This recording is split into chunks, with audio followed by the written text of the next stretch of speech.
The Grow My Cleaning Company podcast helps owners of cleaning companies just like you to grow your company and yourself so you can make more money and finally get the time and money freedom that probably got you into this business. Discover how to automate and create systems that allow you to grow like crazy without losing control. If you dig the show and want to show some love, subscribe, rate, and review on iTunes. It really helps. Enjoy the show.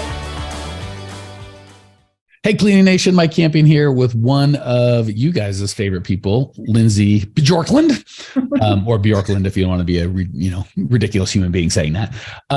She is here because of all the people on our team. She probably not only does the most kind of administrative back-end stuff, but also spends the most time with our people in a direct coaching way. So she kind of has the back view of what's going on. And as is my custom, when we came for the podcast, I'm like, I have nothing. She's like, I know exactly what I'm talking about. So what she's seen, and correct me if I'm wrong, Lindsay, is as people transition from, there's kind of a couple big transitions you got to make as an owner. One from cleaner to owner, which hopefully a lot of you are cleaner to non-cleaner. And that usually that's instead of working in the field, now I'm just working in the office. So we go from working in the field to working in the office, but we're still working 40, 50, 60 hours a week in the field. And then we go, all right, I'm out of cleaning, but I'm still working 40, 50, 60 hours a week in the office. And I'm not making any more money than I was. So that's kind of out of the frying pan into the fire kind of a move. The reason they do that is both of those problems are just, it's a time leveraging problem, right? Like we believe I make money cleaning, therefore I should clean, which is, if making money to you is $20 an hour, then yes, you make money cleaning. And I know you're like, no, I make $40 an hour. I do a move out in 3 hours for $300 and I make $200, blah, blah, blah, blah, blah. But the reality is, as the business owner, everything above the cleaner's wages, you make that as a business owner, whether you clean it or not, right? The selling, the collecting the money, the setting it up, the administration, the insurance, all the supplies, all the crap that you make happen as an owner, that's what you get paid. The cleaner gets his or her $20 an hour. So if you decide to take the cleaner role, you're only making an additional $20 an hour. Owner you, not cleaner you, is responsible for anything above and beyond that. So what I wanted to get with Lindsay on, because she's got this unique perspective, is her thoughts on the big kind of no-nos and yeses she sees owners making.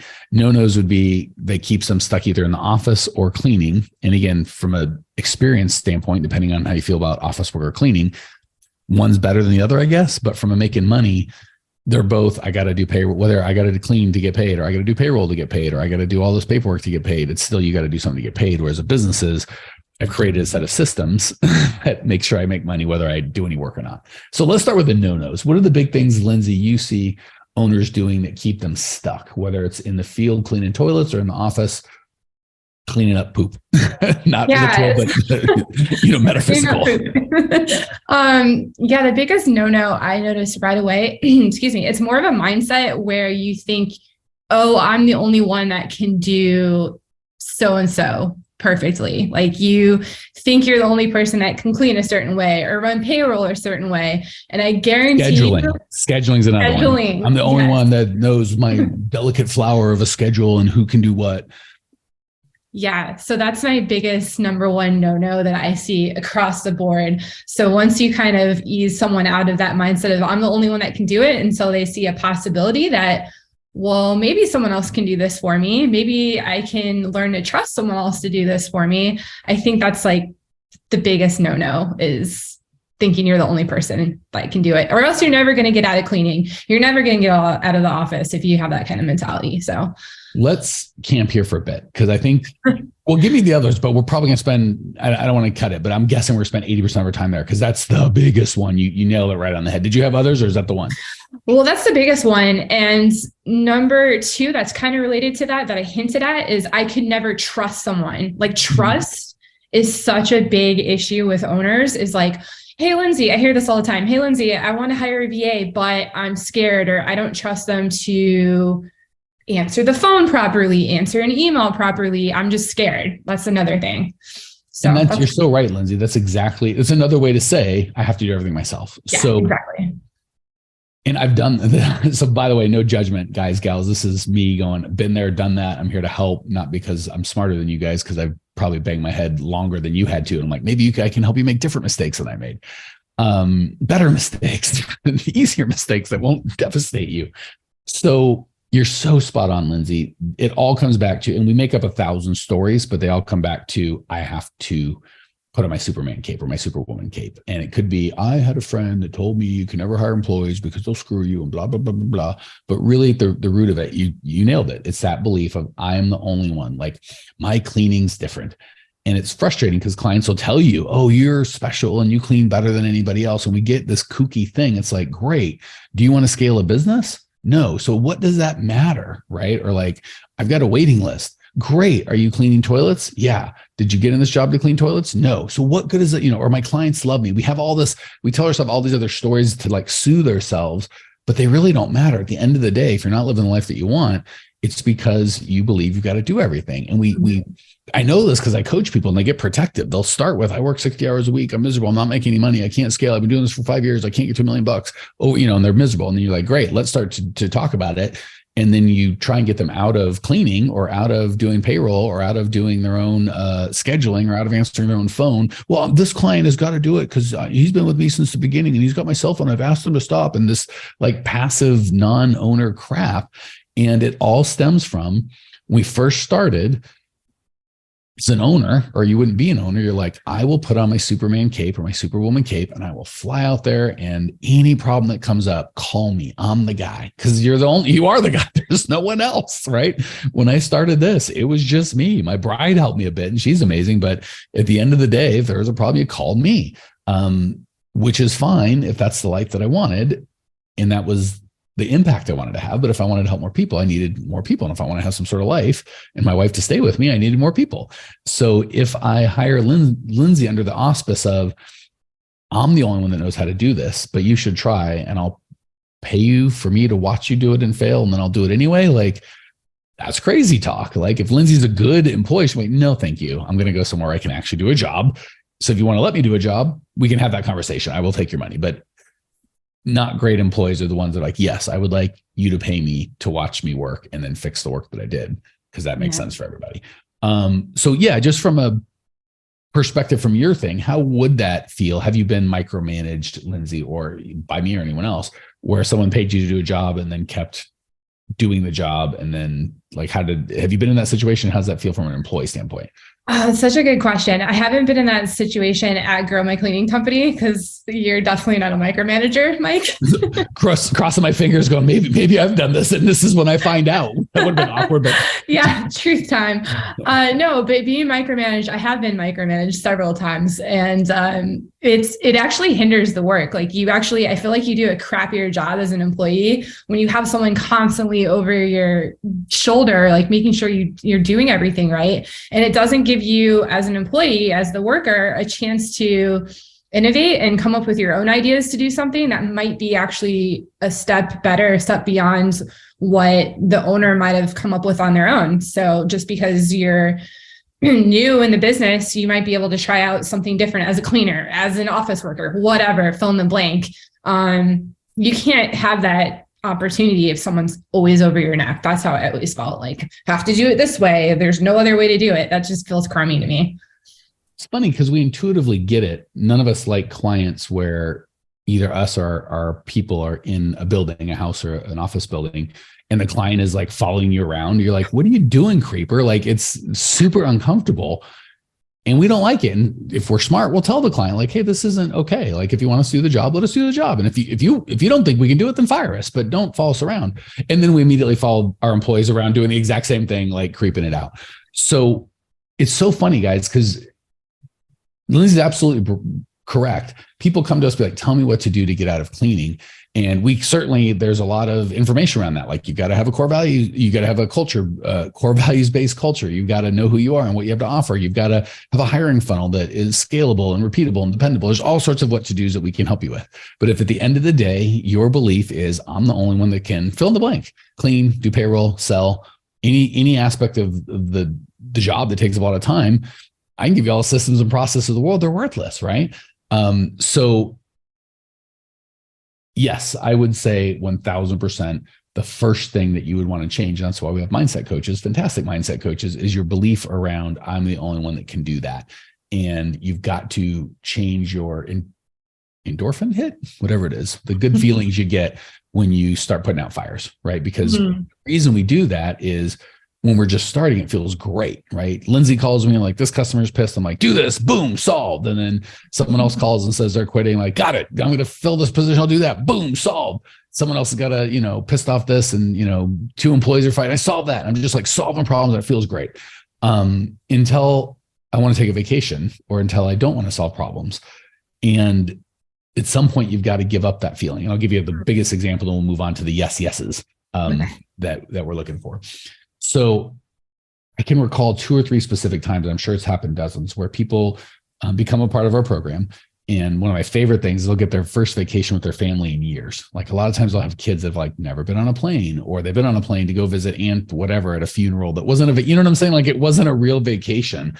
And then maybe they took a long weekend by car where the mom or dad or whoever the owner is just worked the whole time anyway. And it's just like they've never had a real vacation. So one of my favorite things, especially moms and dads, taking their kids on a vacation. And once they get it right, they will and Lindsay, tell me if you can, don't say the names, but tell me if you can remember, like that, because I've got 2 or 3 people in my mind who, post and, oh, I'm so excited. I took my first real vacation, 7 days, 10 days, my whole family didn't pick up the phone once, like worked literally that whole 7 or 10 days, less than 3 hours, like 0 to like 10 minutes, or, just some very nominal amount that was completely non-stressful. And they love it. And they come back and guess what? You guys are all thinking the business has turned into a parking lot. The employees screwed it.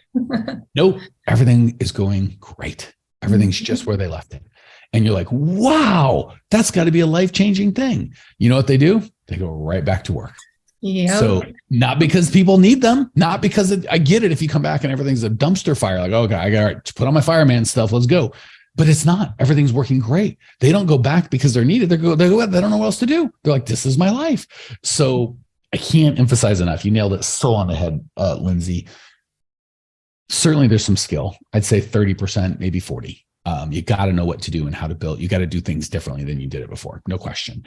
But if I could just get you the skill or the belief, I'll take the belief, because the skills are relatively easy to teach and change. The belief that you've got to do everything is, gosh, you guys fight like to the death to hold on to that thing sometimes. Hey, new friend, love that you were here. If you want more Cleaning Nation, more us, you can check us out on YouTube. Similar content, you just get to see each other. It's totally free. Or if you want to say, hey, hit us up on Instagram, Twitter, join our free Facebook group. We love hearing from you, Cleaning Nation. That's what makes it magic. Jump on, we'll see you there. All right, let's end with some yeses. What are things they can do in a positive way to get out of the day-to-day drudgery and into scaling? Basic one is yes to delegating. Like if you make a list of all the things that you do there's always stuff you shouldn't be doing as an owner. I feel like, say you're in the office, you got to get used to delegating. So yes to that. Yes to, just hiring. I think this is a big one. People, a lot of times they say, hey, when do I know if I need a VA or something like that? And I will usually say, if you're asking the question, it's probably past the time. Like so yes to delegating, yes to hiring, even if you think you're not ready. Those are my 2 big ones that I see a lot. And I'm guilty of both, of not saying yes to both.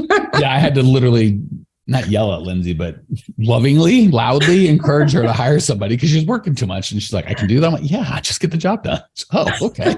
And then she got great at it. But yeah, for the first, I don't know, less than 6 months, more than 2 months, Lindsay was all a Twitter with trying to do everything herself and struggling.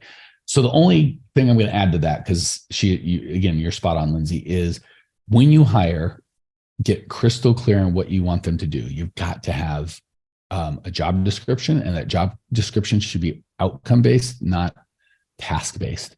Lindsay and I, before we did this podcast, had a good, 30-minute conversation about her position, what she does, and how much we love her. And I don't know, less than 10% is my guess. I wasn't like recording, would be tasks. I want you to do this thing. 80-90% was outcome. Here's the outcome that we need as a company and how we could compensate you for that. Because I trust Lindsay. She's smart. If I give her a clear outcome and it's within her skill set, she'll do the tasks.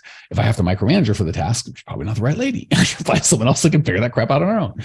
So let's talk about the first one that you said, which is so important. What was the first one? Is delegating.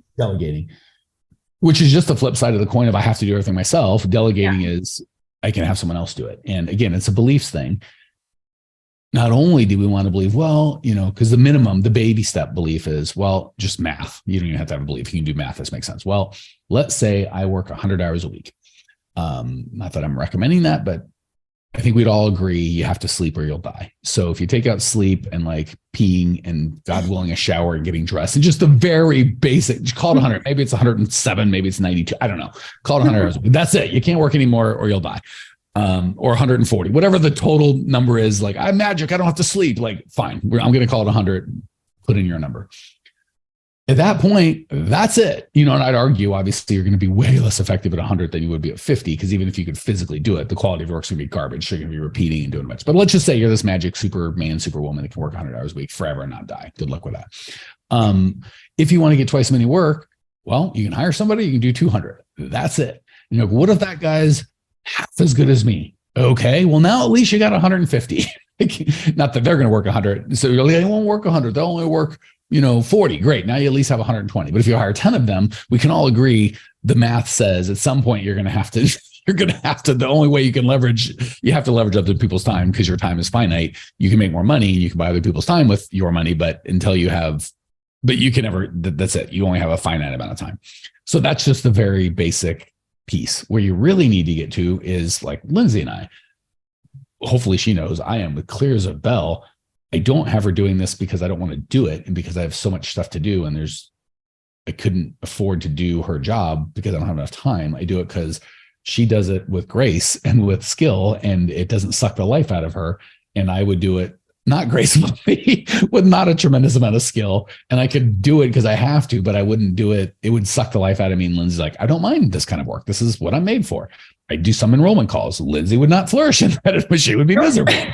So you got to move from I can do it all to I can do 100 hours a week of work, and that's not even ideal or realistic long term. So I've got to get other humans, but they could maybe do 60% as good as I am too. No, they could do 200% as good as you can, right? There's no universe. I'm never going to be as good at Lindsay at the types of things she does because I hired my weakness, period. Some things I can do, it'll be really hard to hire better than me. All of them I can. There's someone smarter than me in every single possible thing, and they'll do it for money. So you got to move from I got to do everything to obviously I can't do everything. I'll hire people who will do not as good of a job to me, to the real places. I'll hire people that'll do a better job than me, and then I can be free to do the things not only I love, but I'm good at. Anything to add on that before we hit the kind of the delegation job outcome type thing? The only thing I want to add that I see just one little situation that pops up all the time is what if I delegate and something goes wrong? Like, I'm just like, what if something goes wrong and I have to come put a fire out? And I always say that's still better than you doing everything. Like, even if you have to, say a cleaner broke something or, and you weren't cleaning and someone else broke something, like at least, that's not going to be an everyday thing. So I don't think people should let that be a setback. If the first go around and delegating doesn't work out the way you think it would, like, don't make that an excuse to not keep trying. That's all. You said it, you kind of tagged on something I think is genius, Lindsay, which is don't make that mean. So that's where the power is. You can choose to make that mean whatever you want. When I first hired Lindsay's predecessor, she actually had a small business. So I thought, oh, she'll be okay to handle all this stuff. And she did a good job for 3-4 months. No, right under 3 months or right over 3 months, because the place that we had said they would replace her for 3 months, and their free ad, get a great assistant is the name of the place. And they have a 90-day deal. If it doesn't work out, they'll get you a new one. And I think I called back 96 days later or whenever the lady left. It was like, and I was like expecting to pay the full amount, and I would have been wildly happy with a discount. Like, hey, they just, you're out of the thing, but I'll give you a discount. They're like, we'll replace her, no problem. So get a great assistant. Appreciate you guys. And they brought us Lindsay. So come on, like, how can we not love them? Shout out. Yeah, shout out. Free. We are not sponsored by them. They did a great job, and I love Lindsay. And Lindsay came from them, so I love them. So that's how that works. So anyway, it was 90 days. She left, and she was just a little overwhelmed. And I don't think she's working 80 hours a week, but she's probably working 45, 50, maybe 55. And, our people kind of are contractors. I don't tell Lindsay what to do every day, all day. So I don't keep track of that. Lindsay came and started going down the only problem with the first lady, she's like, this isn't what I wanted, because she was an owner. She was used to just doing everything and not delegating. She was a small business owner that sold her business because she had a daycare business, because she was overwhelmed. She's like, I can't work 60 hours a week. And then she saw herself going down the road again with this job. And, we parted friends. She's great. She gave 2 weeks. There's nothing bad about it. Just wasn't a fit. When Lindsay came, she started going down that road. The difference was Lindsay came to me going, I like the vibe. I want to be here. I don't think this is she wasn't even complaining. I think she actually came to me going, how can I work 50 hours a week? Like, she wasn't complaining. She was like kind of just under, I guess I just have to work 50 hours a week. And I was like, well, hold on, maybe we could do something different. So she wasn't even she was like complaining or apologizing, I think, for dropping balls. Like, well, I'm working 50 hours a week. Maybe I could work more. Yeah. She was trying to teach me get me to teach her how to work more hours. I'm like, no, we need to get you some help. So the only difference was she was willing to change her mindset and her belief and delegate, because she wasn't a small business owner. She's like, well, it just made more sense to her. Okay. So last thing I wanted to get is, and I didn't do as good of a job with this with Lindsay, but we've gotten better in recent times, is making a very clear list of outcomes that you want. And then for lower wage or beginning people, you can kind of give them some tasks that you recommend. But that's it. So when you do a job description, it should be less than a page. It should always start with your core values. For us, it's have fun, make money, be real, help out. So the rules of the game that Lindsay's going to play is we always got to follow the rules. Have fun, make money, be real, help out, which is easy because Lindsay was doing that before I met her, and she'll be doing it after we're not working together, because that's who she is. So that part was easy when you find the right person. And then the outcome would be, and we've actually been working on this with Lindsay, it would be like happy customers to some degree, and how we quantify that. Lindsay and I are still working on, but for a cleaner, it would be good reviews, right? This many good reviews versus this many bad reviews. Show up on time. Have your partners like you, see how these are just very, actually, I don't even know about show up on time. That's kind of almost a task. Whereas an outcome is, if your partners like you and the customer likes you, I don't care if you show up on time or not. I'm guessing if you don't, customers and the people you work with won't like you, but you see how you can solve that out. So as opposed to micromanaging, use this towel, this thing, and show up on that time, and have this kind of, just be like, every house that you clean, you should get 2 positive reviews a month and less than 1 negative review a quarter. And your people should like living with you, those, or working with you. Those are outcomes. So start with core values, outcomes, and then compensation. And that's it. It should be less than a page. And there should only be like 2 or 3 outcomes at the most. And then if it's real complex, you can give them some suggestions on how they do it. But the outcome's really what you track for. All right. I've said everything I need to say. Lindsay, wrap us up. Anything I missed? Anything you want to add? What's shaking? No, I think you covered everything awesomely. Yeah, that's pretty much it. Oh, such a lie. There's so much I didn't cover, and so much that was unawesome, but we're going to let it slide. All right, guys, gals. Hopefully you get value. If you want more, you can follow us on Instagram. We just started TikTok, and I think my wife's doing that. I thought it was going to be nuts, but so far so good. We'll see. Obviously the podcast, but growmycleaningcompany.com has, I think, everything you need about us, our Facebook group, blah, blah, blah. Check it out. See you there now. Yeah. Well, here we are, the end of the podcast, and you made it. Great job.